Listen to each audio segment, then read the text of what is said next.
Hi everyone, Kelly here, and today I want to talk about some of the books that I want to read in 2024.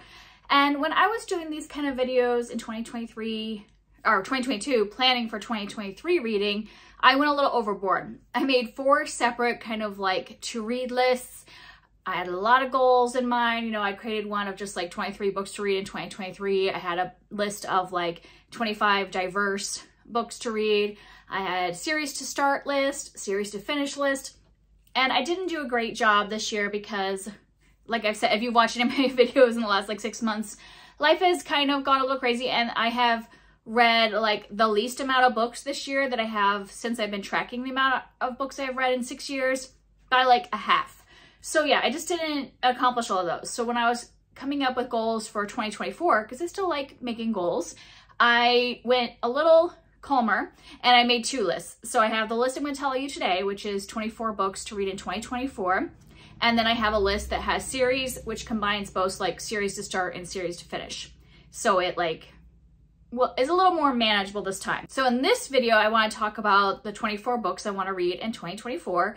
And I had a couple goals for this list. One is that since I am getting rid of like having a diverse specific list, I wanted to make sure that I had lots of diversity of authors in this list. So that was one goal. And the second thing was that I really wanted to read the books that I had bought in 2023. So I don't know if you've watched it, but recently I did a final book haul of the year for 2023 and like talked about how I didn't have that many books that I bought throughout the year. And of those, I only had, I think, like 16 books left to read from the ones that I had bought. So I put most of those on this list. I want at least half of these to be books that I bought this year. So I feel like if I can read all 24 of these, that I will, one, have read basically everything that I bought in 2023, which will feel good. And I will have read diversely, and I will have read things that I am really looking forward to. Like some of these were on my to read in 2023 list.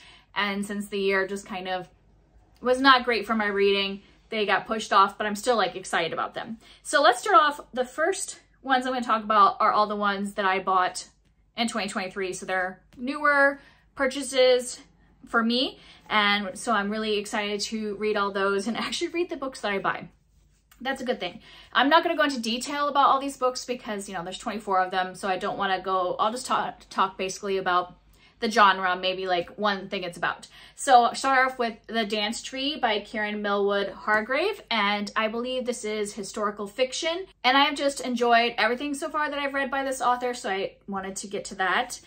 I have Other Birds by Sarah Addison Allen. This used to be one of my favorite authors many years ago, and she took like a little time between the last book she had written and this one, and I've heard that it diverges a little bit from what she did before. So I'm actually really interested in it to see if like, because my reading has changed since I used to read all of her kind of like romance with a little bit of magical stuff in it, and I feel like maybe if we're growing in the right direction, that would be fun. So I want to read that one.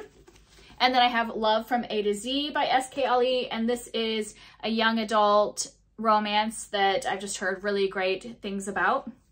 And then I have a nonfiction. I have Gathering Moss, A Natural and Cultural History of Mosses by Robin Wall Kimmerer.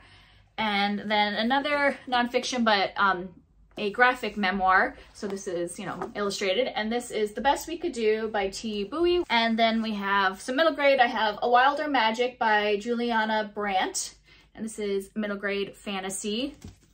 And I have Song for a Whale by Lynn Kelly. And this is contemporary middle grade, which I usually don't like love real life stories in middle grade, but I've heard really great things about this from people that have kind of similar taste to me, so I want to give this one a chance.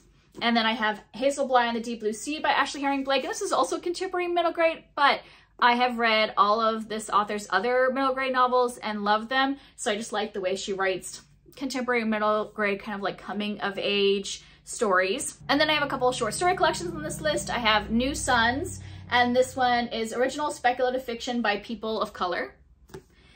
And then kind of similarly, I have Africa Risen, and this one is also speculative fiction written by, I believe they're all African authors, like from, I don't know if they're all like from Africa or from African descent.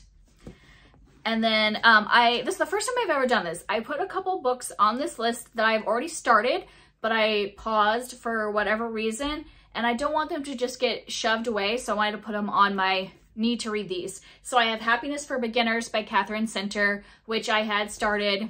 I'm only like 60 pages in, so I might restart it, but I had bought that one this year, so I want to read that. And then I have Strange Sally Diamond by Liz Nugent, and this is kind of like a thriller, literary fiction kind of book, and I had bought this over the summer, read it on the plane, got like a good chunk of the way through, and then put it down because it has some hard content in it. So I would like to put that on my list, so I make sure to read those. Those were all the ones that were new releases. Now I have a few more that I've owned for a while. Also, my shelf looks really bare on the back. It's because this is where these books will live, so that when I am like eye level with my bookshelf wondering, what am I gonna read next? That these will be the first things that I see are these like 24 books to read.